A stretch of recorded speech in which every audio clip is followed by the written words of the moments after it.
Hello, and welcome to the second installment of our video series with scholars and performers of European music from the medieval and Renaissance periods. Today, we welcome Katherine Hill from the Toronto Consort. Katherine, I'll hand it over to you. Thank you so much. I just want to start by thanking your wonderful organization for inviting me to spend this time with you in the middle of this very strange year plus that we're experiencing with an exile from singing together. This is a silver lining that we get to meet this way. Thank you very much to Jane, and thank you, Marcia, for helping make this possible. I'm so grateful. Just before we get going here, I'll just tell you a tiny bit about who on earth I am and what I'm doing and why I've been doing it. And my name is Katherine Hill, and I was born in a suburb of Toronto, but I grew up hearing a lot of different kinds of Anglican choral music, although I was not attending an Anglican church. But from a young age, I was just aware that there were many different kinds of music, and especially vocal music. And when I started hearing things like Gregorian Chant, that just struck me. What? We can know something about what somebody sang, you know, hundreds of years ago, and that never left me, to the degree that I started singing in many different choirs. I just couldn't get enough, as you will understand, and I never lost this passion, though, this fascination for, wow, how far back in time can we go and have any evidence of it? So in Toronto in the 90s, I was singing for a while with the Tafel Music Chamber Choir, which was a wonderful experience. And then it just struck me, well, if I want to really know more and experience more, I need to go to Europe. So I was very, very fortunate. I won a big Canada Council grant to go over there in the year 2000. And I just started studying, and I lived in the Netherlands for quite a few years. And of course, I met people and started singing in choirs and working, and of course in Europe for work you travel easily to other countries for projects. That's normal because everything's so close together. And so I just can't tell you how lucky I was to spend time with people from the cultures that this music comes from, hearing them speak their languages, singing in the architecture that existed at the time the music was created, just eating delicious food. Anyway, the whole package was just so wonderful, and gave my life so many things, not just my professional life. I later spent a year in Sweden studying Swedish traditional music and dance. I play a Swedish keyed fiddle called the nyckelharpa, which is anyway, it's a bit of a parallel interest. So I've been roaming around, meeting a lot of different people and encountering many different ideas. Here in Toronto, where I live currently, I'm a member and now a co-artistic director of a group called the Toronto Consort, also coming up, like your wonderful organization, on its 50th anniversary in a couple of seasons. And it strikes me, as I think about the longevity and the success of our groups, what was a real fringe activity 50 years ago, I really think just has a really rich and stable life of its own by now. And that's no small testament to people who've kept these organizations going with their ingenuity and their creativity and their love of this wonderful music that has survived to our time. I'm also, in addition to performing early music, I'll just briefly say I'm a liturgical musician as well.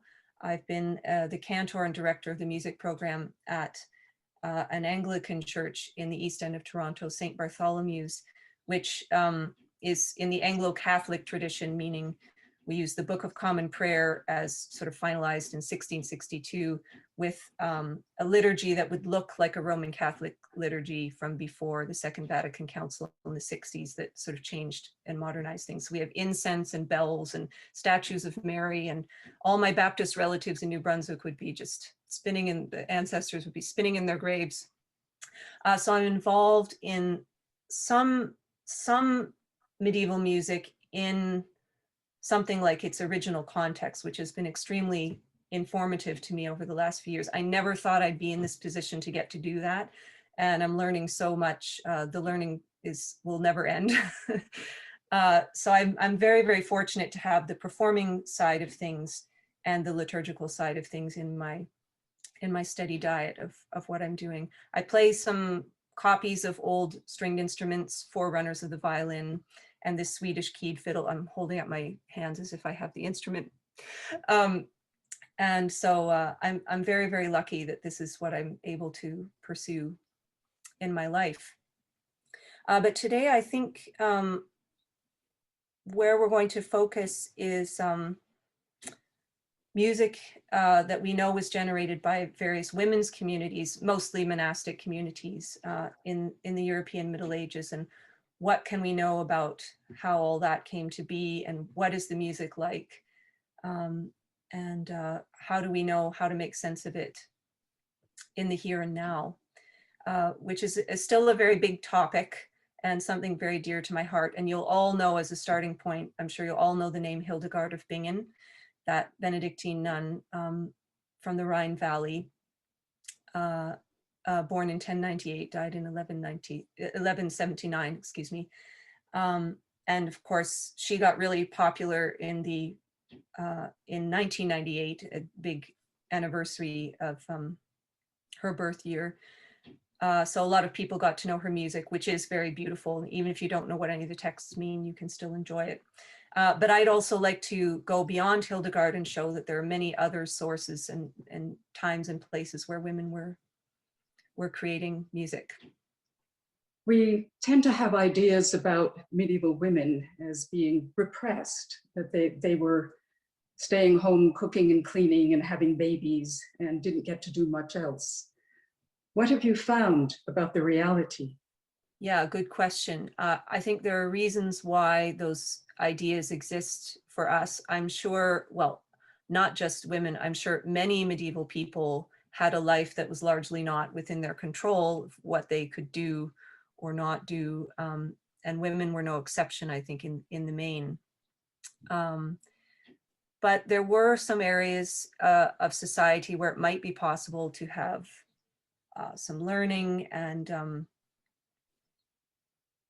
some intellectual life, and perhaps a bit of freedom from, perhaps the possibility of marrying someone you didn't want to marry and having to live out your whole life that way. Of course, I'm sure there were marriages that worked well, and but I think most people were having a pretty hard life, women or not. And the convent, I think, for those disposed to that way of life, must have been absolutely amazing. You got a chance to learn to read and write. You got to, earlier in the Middle Ages, more of the monastic orders were contemplative. If you were in a wealthier monastery, and I think there's a huge gradation there, like Hildegard, she was from a wealthy family, and the convent she lived in, let's put it this way, Hildegard was not doing her own laundry. There were people doing all of those things for her, so she could get on with and keep busy with her occupation, which was prayer and liturgy, and in her case, writing books and corresponding with important people.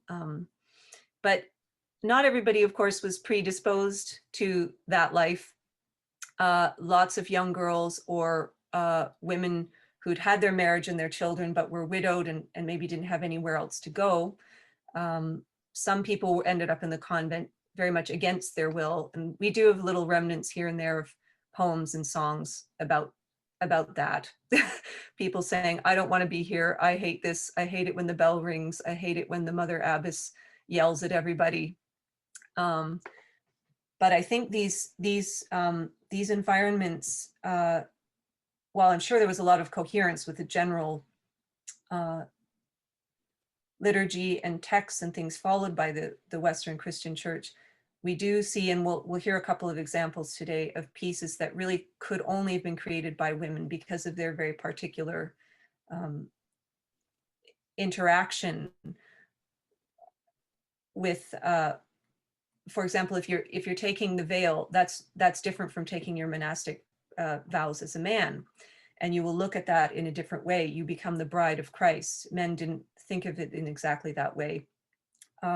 So we have some wonderful texts and music with that particular vision in mind. Or at Christmas time, when you make the procession to the creche at the beginning of the midnight mass, well, all the women who, some of whom would never have children, or some who had had children and ended up in the convent, as they processed with the little statue of the Christ child to place in the creche, that would have been a very different way of thinking versus the same procession happening on the same night in a men's cloister. So we have these little looks at chances for women to be highly accomplished. We also know more and more, I have a couple of friends who are doing some research in this, that some manuscripts which we have been assumed were compiled by men and created, it may be for various reasons. It's kind of amazing what people can figure out about how manuscripts circulated and where they were made, that a lot more of them may have been created by women than by men, which is quite exciting. That's still a little bit more, and there are biases. The people who started looking into medieval studies in the 19th century were German men, and I think to them it might not have occurred to them that convents could have produced some real material treasures. What we're learning more about that now. I suppose before we go further, just to clarify what is meant by the Middle Ages. I'm sure we all have a pretty good idea of that.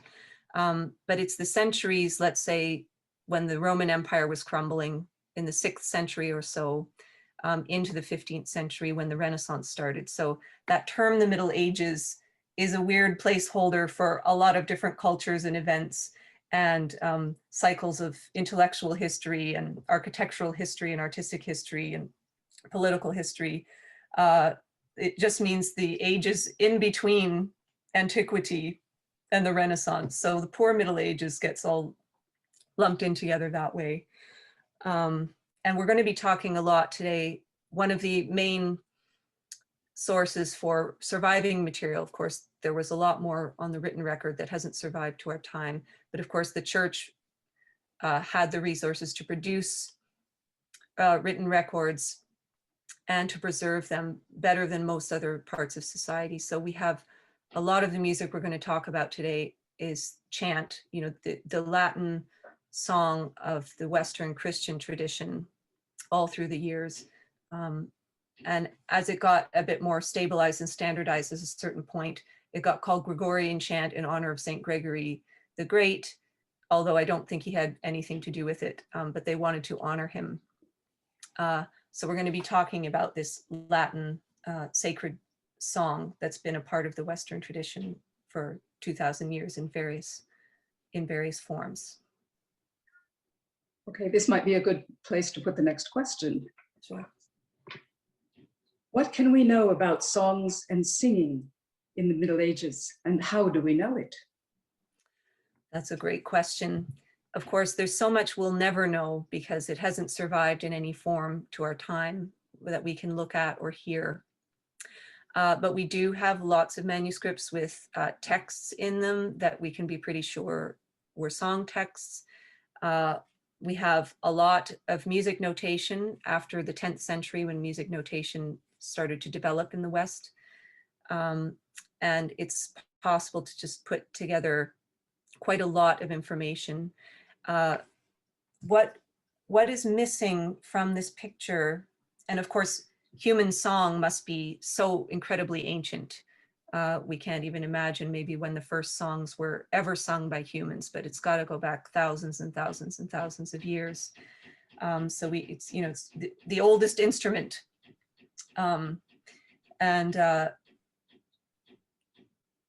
We have different parts of society, let's say the town and the countryside. There's very, very little from the Middle Ages that got written down, partly because they didn't need to. Everybody learned everything by ear. Many people couldn't read or write.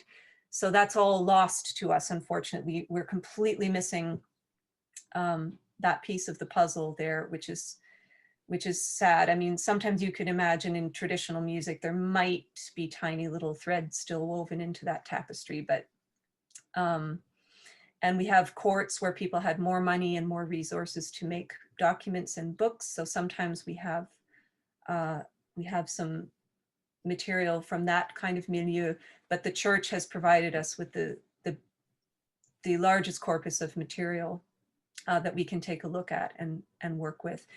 So just in talking about the human voice and the idea of singing in the Middle Ages,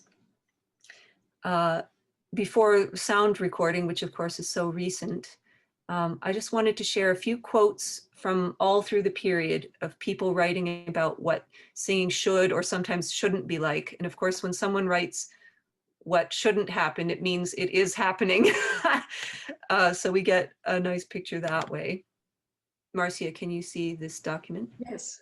Oh, great. Okay. So these come, of course, the Middle Ages is many different geographic and cultural areas across centuries. So I just wanted to give you a little cross section of things.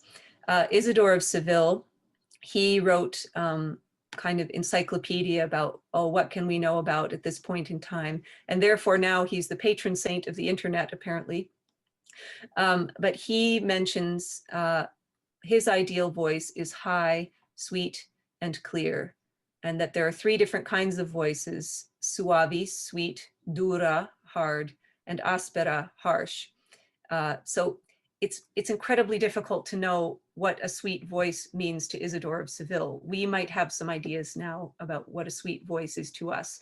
So we have to take everything with a big grain of salt, but sweetness is often mentioned in terms of music, of course, also in the Bible. And so that also just may be a word that he thought, well, that would be a good word for singing.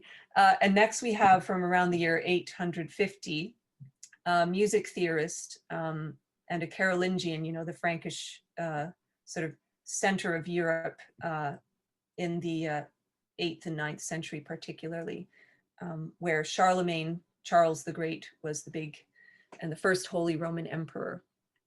And Aurelian, I love this term, he talks about a vox vinula, a voice that somehow moves around like vines, or has that flexibility like a grapevine. Again, be wonderful to know what he means by that. But it sounds like he liked that. The next quote we have is, this fellow was a cantor and a monk in northern France, Adhémar of Chavannes. This is a little bit later still. And he's criticizing some other singers who can't produce the tremulous or sinuous notes, or the notes that are to be either elided or separated. So he's criticizing a different group of singers to his group of singers for not having some of these subtleties. And again, we can't know what those subtleties are, but he seems to be talking about some very fine detail that we might not need in some of our singing these days. Yeah. That might refer to the plica. It might, yes. Although tremulous and plica, Marcia's talking about a kind of note written in the Middle Ages that often seems attached to where you would close to a liquid consonant, M, N, or L, where you can still make a singing sound. If we take the word for the Lord, Dominus, Dominus, and singing on that M, that may very well be. And tremulous, there's another, we'll see an example of it in a little bit.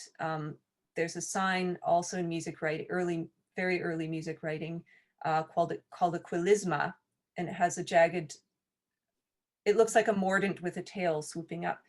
And it's thought that was appropriated maybe from a kind of medieval question mark, because it fills in three notes typically going up, sort of like the way a question can go up at the end of it.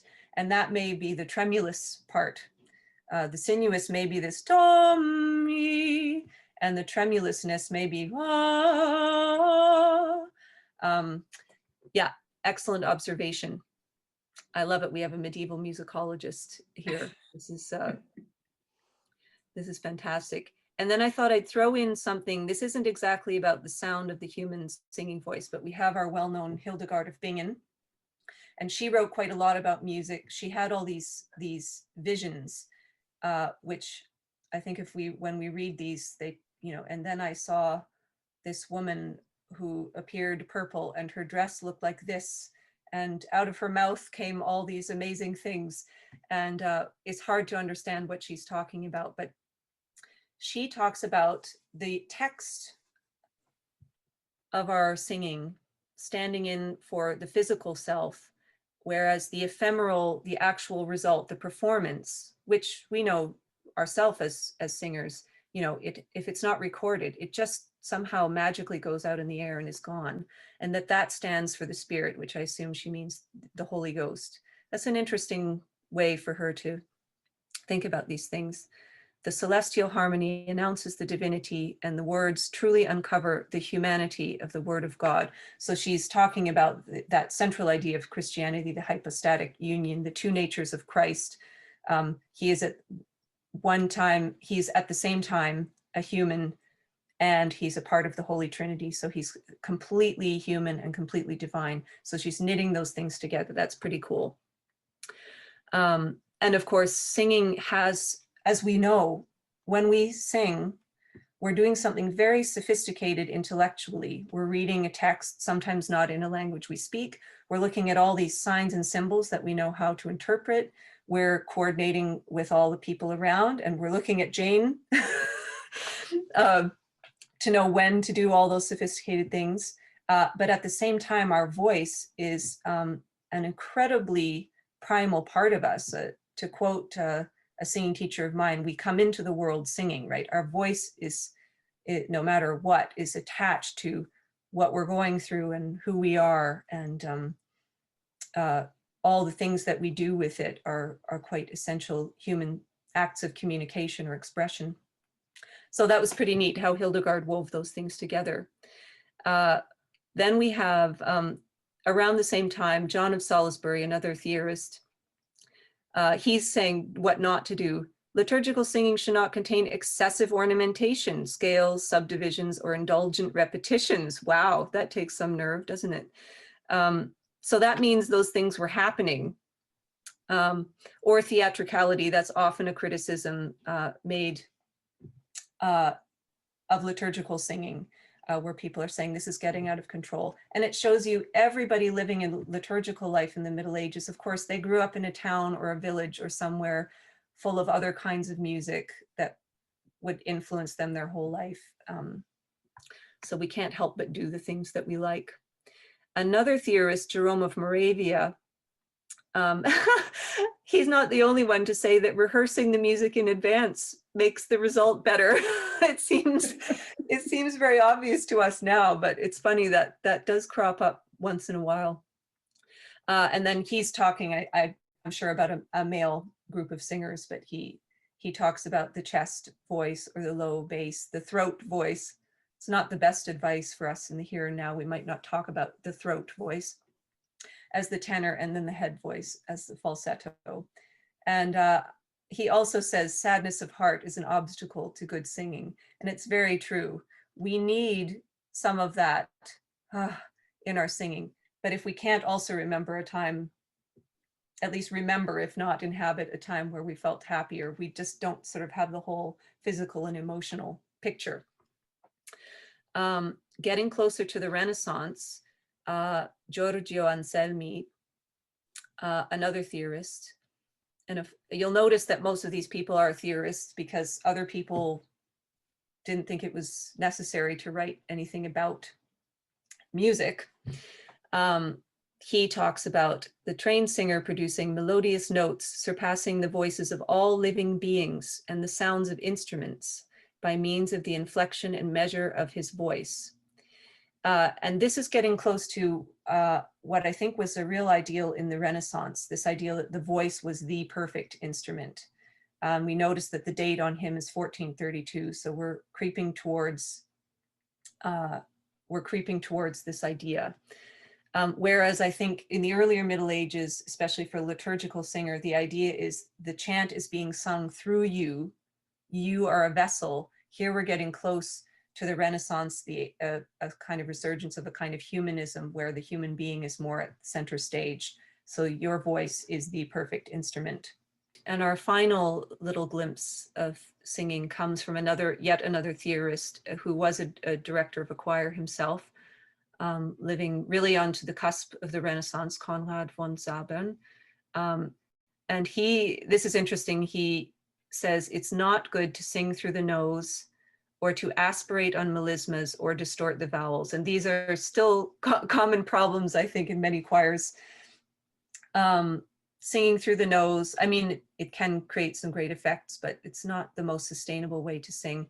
Aspirating on melismas, as you'll know, a melisma being many notes on one syllable, and the tendency to go ha ha ha ha ha ha ha rather than ah.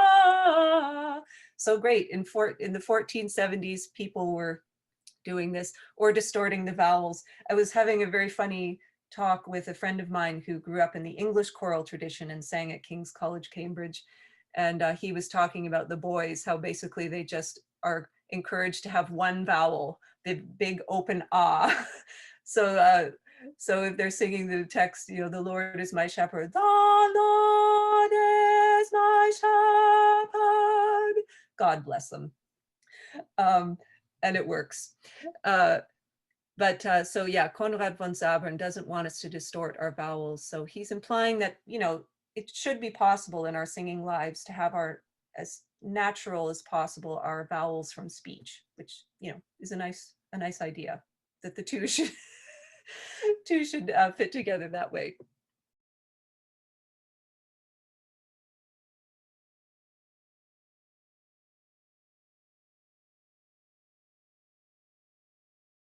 Just thinking about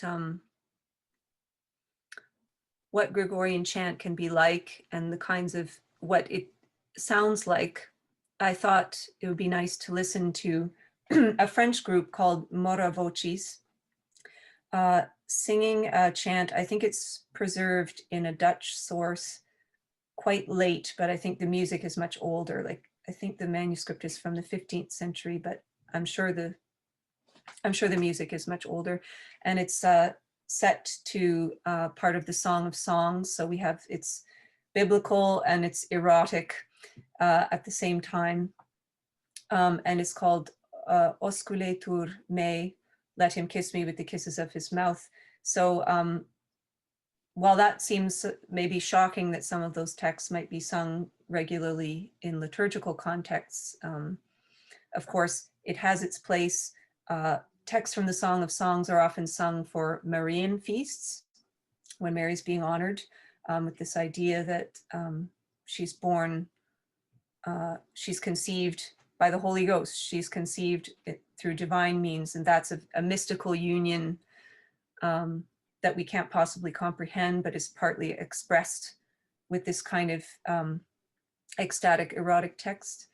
It's just a beautiful melody where we hear some syllables having many notes and some only having one, and how that unfolds. And the other thing that I'll say about it, of course, that's typical in medieval music, it's in a mode that's a bit different from our major and minor scales. And of course, as you sing lots of Renaissance music, it's less obvious when you're singing in all the glorious imitative polyphony, but a lot of the music that you're singing is based on these modes as well. This happens to be the mode bass where its home note is the note D. That doesn't mean when something's written on D in a medieval manuscript that they had some idea of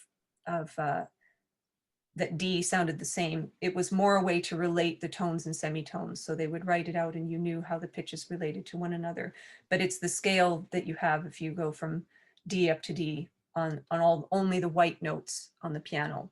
So that's, I mean, it sounds a bit like our minor scale. It was used very, very much in the Middle Ages, the D mode, modes 1 or 2, or sometimes called Dorian, seems to have been a real favorite. So we can listen to Osculetur me.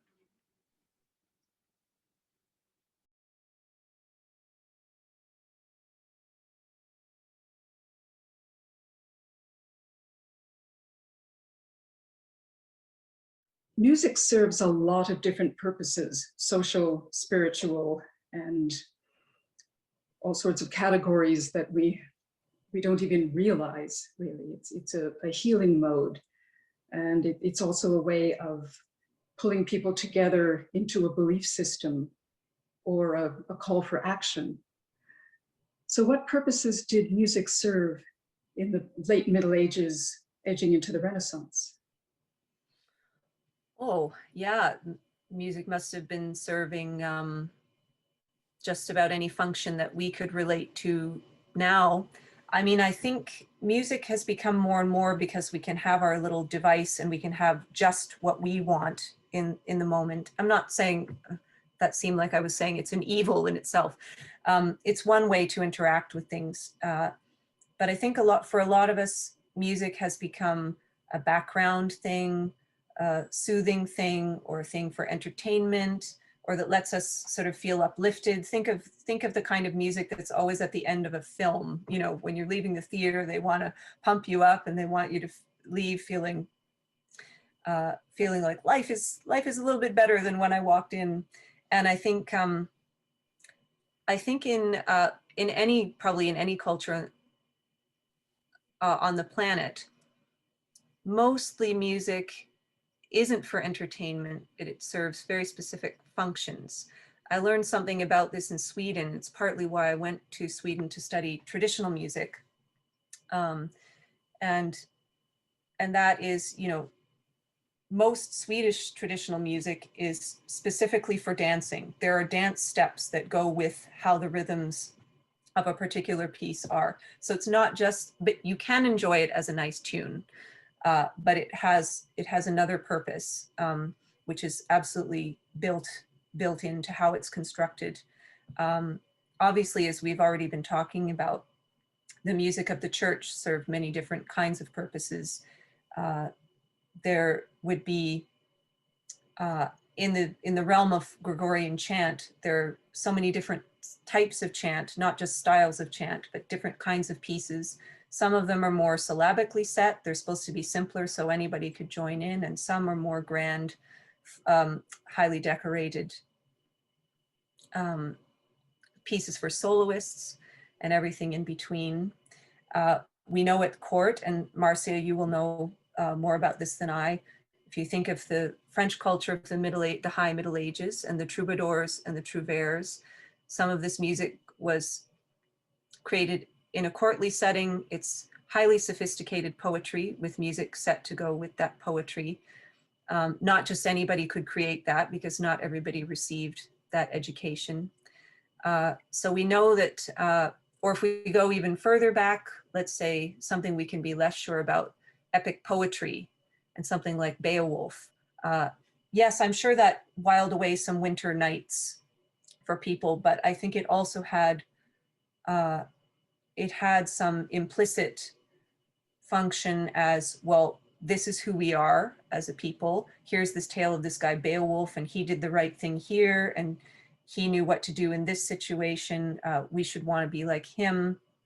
And even the meter of the poetry, this is something that belongs to us. This is part of how we do things. So I think in any sort of artistic product, now we think of it like that, but I think in the past it was so, I'm sure there were so many work songs that people sang. Even there's that whole French genre that Marcia could talk about much better than I, of the chanson de toile, where you working together with a bunch of other people and singing a song together to pass the time or to be in a rhythm to do the job that you're all doing. So music having that function, and not just, nowadays I think all pop music is just kind of there to be enjoyed.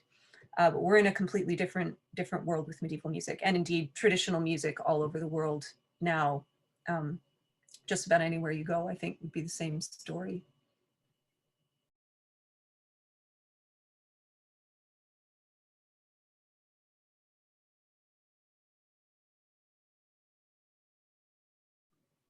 Well, there were really two styles of French music at the time, French song. The trouvères in northern France and the troubadours in southern France. That's a generalization, but it works. In trouvère songs, you find a very folksy sort of melodic line. They're often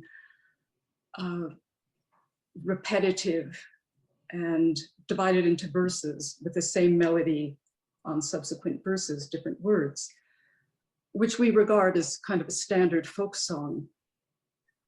In the south of France, very different. The poetry is separated into individual lines. There is almost no repetition. So the melodic lines wander all over the place, and they can be challenging to modern singers for that reason.